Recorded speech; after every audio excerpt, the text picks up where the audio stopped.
Have you ever looked into someone's eyes? They smiled, they clapped, they said they were proud of you.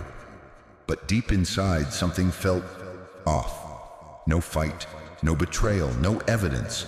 Just this quiet twist in your gut whispering they don't mean it. It's not paranoia, it's your intuition, your oldest survival tool, sounding the alarm. Psychologist Carl Jung called this the shadow, the hidden side of human nature that's fueled by envy, resentment, and repressed pain. And here's the truth. No one wants to say out loud. Sometimes the people who act like they love you secretly don't.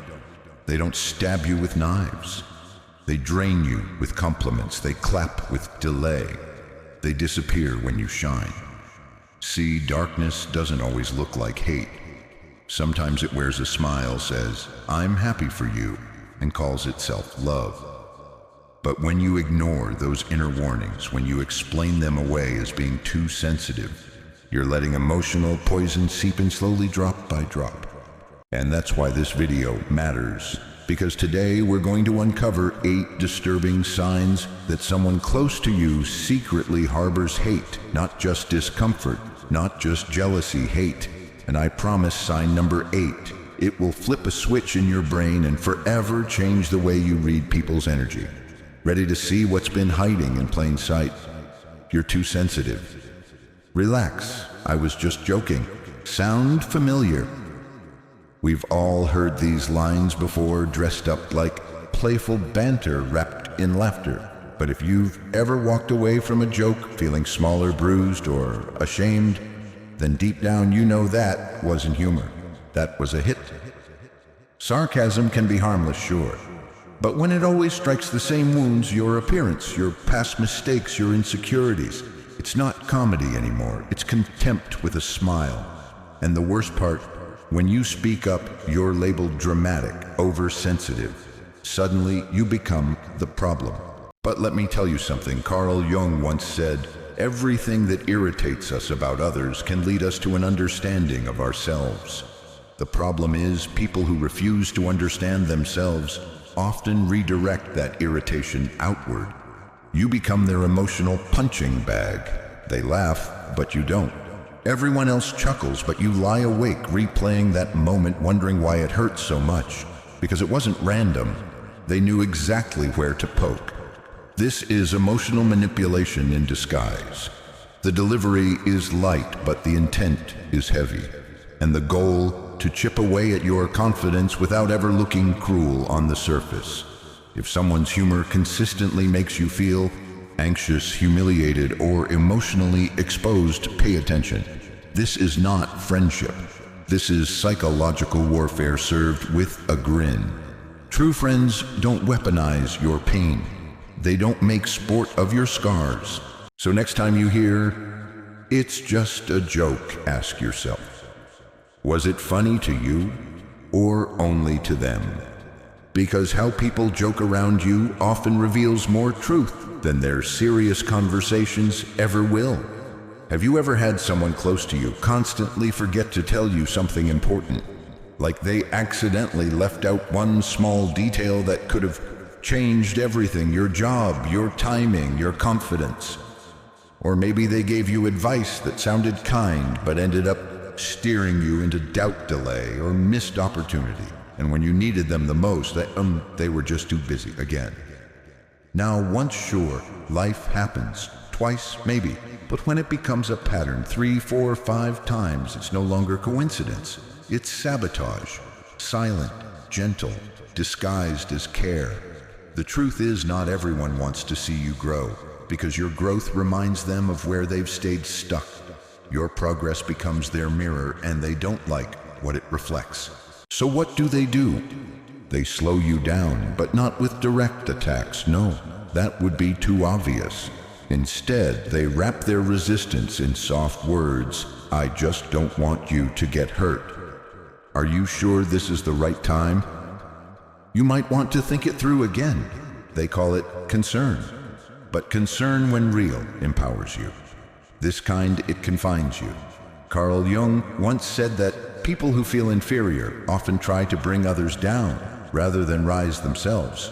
And so they keep you small, not by pushing you down, but by gently holding you back. They miss your big moment, but with a smile. They encourage you, but it never truly lifts. They support you, but somehow your confidence crumbles. You begin to question yourself more and more. You start thinking maybe you do need their input for every decision. Maybe they do see something you don't. And just like that, you hand over your intuition in exchange for their approval.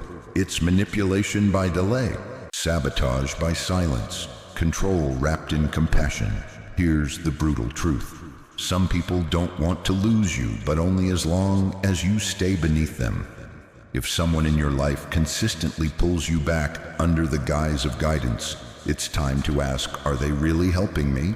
Or are they helping themselves feel more secure by keeping me stuck?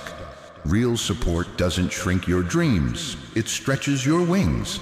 So next time someone's concern always seems to clip your momentum, remember, not every hug is safe. Not every silence is empty, and not every kind word comes from a kind place. You ever share something you're proud of, a promotion, a new creative project, a small personal win, just hoping for a moment of joy with someone close to you? And suddenly, the energy shifts. You say, I finally landed the job. They reply, oh nice, I actually just got offered something even better. And just like that, your moment disappears. Your joy fades into the background while they take center stage. It happens so subtly you start to wonder, am I overreacting? But deep down your intuition whispers, this isn't support. This is a silent competition. They don't argue, they don't attack. But somehow, every time you rise, they try to rise higher. Not to celebrate with you, but to outshine you. You're not keeping score, but they are. Quietly. Constantly. Carl Jung once said that what we reject in ourselves, we tend to project onto others. So when someone sees you growing, evolving, stepping into your purpose, they don't always feel inspired, they feel threatened. Your happiness becomes a mirror, and instead of seeing your light, they see their own lack of direction, their own untapped potential, their own fears. So what do? They make every celebration a comparison. They turn your good news into a trigger. They don't clap, they calculate. You didn't enter a contest, but they did. Silently, secretly, relentlessly. And it hurts because these aren't strangers. These are people you trusted, people who once cheered you on, or at least pretended to. Here's the truth: when someone is genuinely secure, your success doesn't scare them. It inspires them. It energizes them. They want to see you win even if they're still figuring out their own path.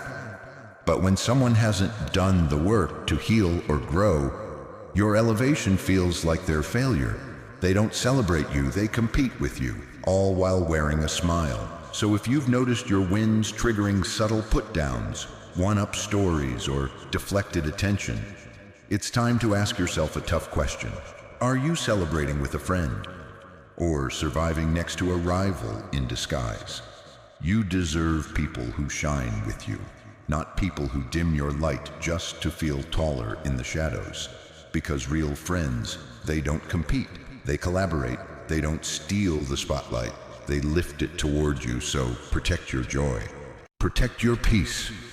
And remember, you were never asking for too much.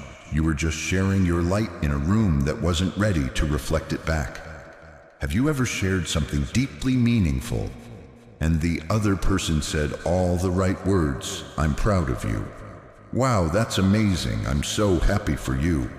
But somehow it didn't land. Their words echoed, but not in your heart. You looked at their face. Their eyes didn't light up. Their voice lacked warmth, and something inside you whispered, they're not really here with me. That's what we call superficial kindness. And honestly, it's more painful than open criticism, because at least when someone disagrees with you, they're showing up with truth. But it's an absence that wears a mask, a ghost hiding inside a compliment. Carl Jung called this emotional void, ego dissociation. When a person becomes so disconnected from their own emotions, they can no longer connect to yours. They show up physically, maybe even smile politely. But when life gets real, when you need them to feel with you, not just speak to you, they're gone. Emotionally absent, spiritually out of reach. You're left in the strange silence of support that doesn't actually support. You cry and they change the subject. You celebrate and they nod like they're checking a box. You need presence and they give you a performance. And the hardest part, this kind of false closeness makes you doubt yourself. You ask, am I too sensitive? Am I expecting too much? No, you're not.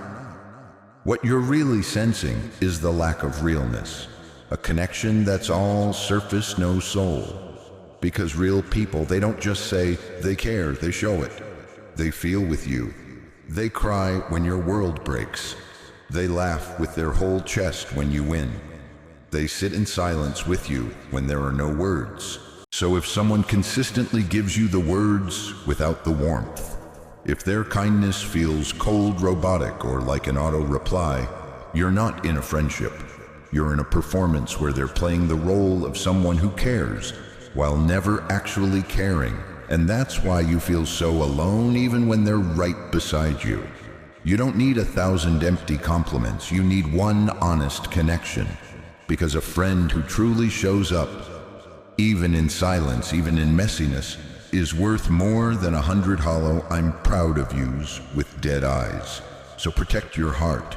Recognize the difference between presence and pretense. Because one heals you, the other breaks you slowly while smiling. Have you ever shared a dream only to hear this in response? "I'm just worried about you. You're not thinking straight. Trust me. I only want what's best for you." At first, it sounds sweet, like concern, like love. But if you listen closely, you'll notice something deeper, something tighter.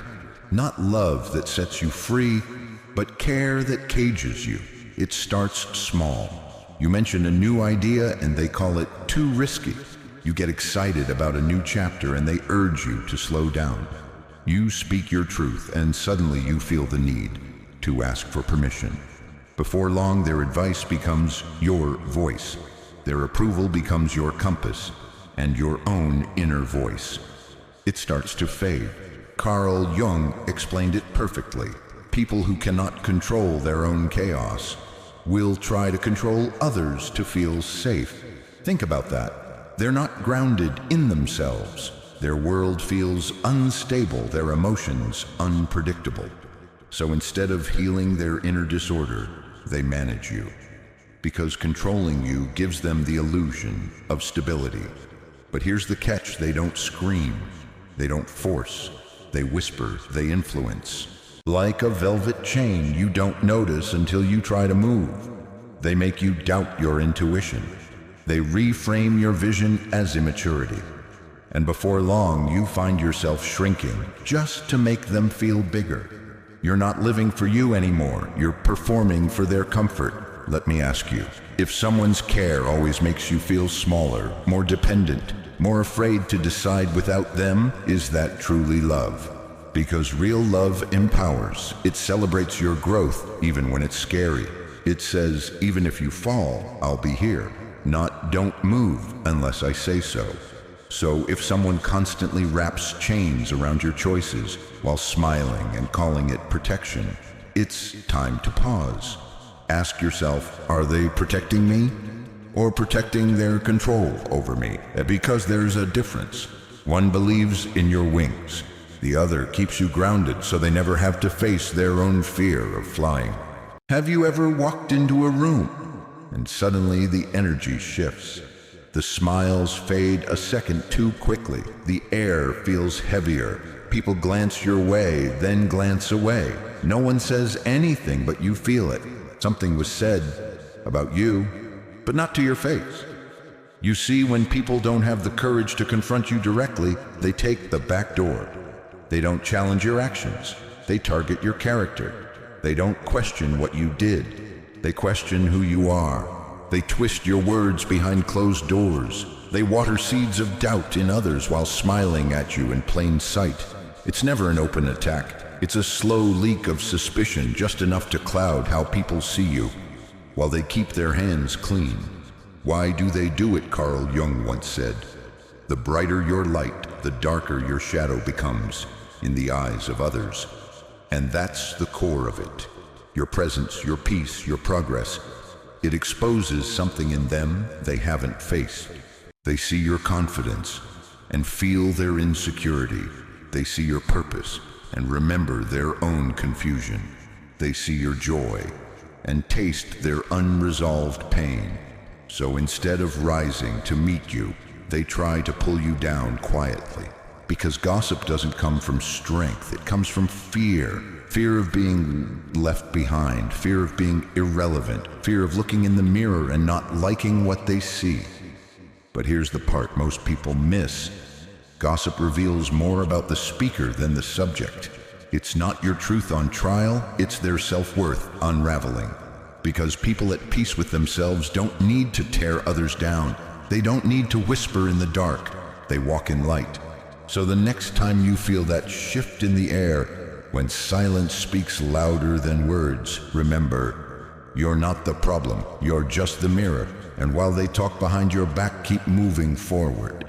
Because your silence, your composure, that's the sound of class, echoing louder than any rumor ever could. It's strange, isn't it? When your life was falling apart, they were there, they listened, they offered support, they stood beside you through the storm. But now when you're rising, healing, finding your rhythm again, they've gone quiet. No, I'm proud of you. No celebration, no real joy in their eyes. You send them good news, they reply with a flat niece. You share a personal win, and they quickly change the subject. It's subtle, but it stings, because deep down you expected them to clap for you. They were part of your lowest chapters, so why are they absent from your victory? The truth. When you were broken, you were relatable. You didn't challenge their comfort zone. Your pain made them feel needed, and maybe even a little better about their own life. But now that you're glowing, they feel left behind. Your success becomes a mirror, reflecting everything in their life that's stuck, stagnant, or unresolved. Carl Jung once said, if someone cannot rejoice in your joy, they are fighting an internal war. And that war isn't about you, it's about them.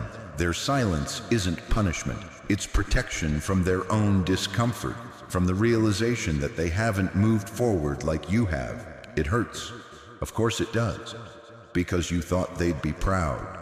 But instead, you're met with distance, detachment, emotional absence. So what do? You keep growing, you keep glowing, you stop shrinking to fit their comfort. Because real friends don't just show up in your pain, they celebrate your progress. And those who disappear when you shine, they were never clapping for you. They were clapping for your struggle. You ever had someone say all the right words, but something just felt off? They smile at you, but it doesn't reach their eyes. They say, I'm happy for you, yet their arms are crossed tight, their shoulders tense, and they won't meet your gaze. Their breath is shallow, their tone hollow, and your gut, your instinct whispers, they don't mean it. You're not imagining things, you're perceiving things. Carl Jung once said, the subconscious always speaks through the body. That means the truth they're trying to hide, it leaks out through body language. Even when the mouth lies, the body remembers what it truly feels. A nervous glance, a twitch of the jaw, a smile that's just a little too tight, too rehearsed. We pick up on these things not with logic, but with instinct. Our ancestors didn't survive because they trusted words. They survived because they listened to that primal protective shiver.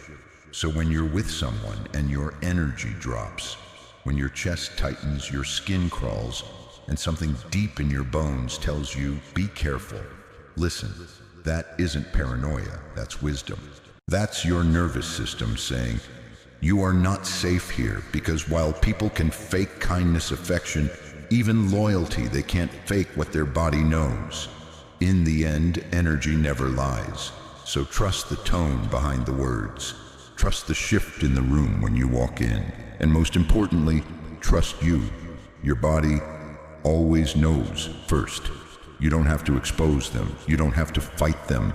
And no, you don't have to hate them either, because healing isn't about revenge. It's about peace. And peace doesn't come from proving your worth to people wearing masks of love. You've probably felt it. That subtle ache when someone smiles at you, but you can feel the cold underneath. When you succeed, they clap, but it's delayed. It's stiff, it's hollow. And a part of you still questions, am I imagining this? You're not. You're sensing something your soul already knows. Not everyone who sits next to you is sitting with you. That's a hard pill to swallow, especially when it's someone close. A friend you thought was family, a co-worker you confided in, even a partner who once said, I've got your back. But here's the truth. Some people don't want you to shine because your light reveals their own stagnation. Some people cheer for you only when you stay small, and when you grow, they don't attack you with words. They attack you with silence, with distance, with disguised support that feels more like sabotage. It's subtle, but your spirit notices. So what do?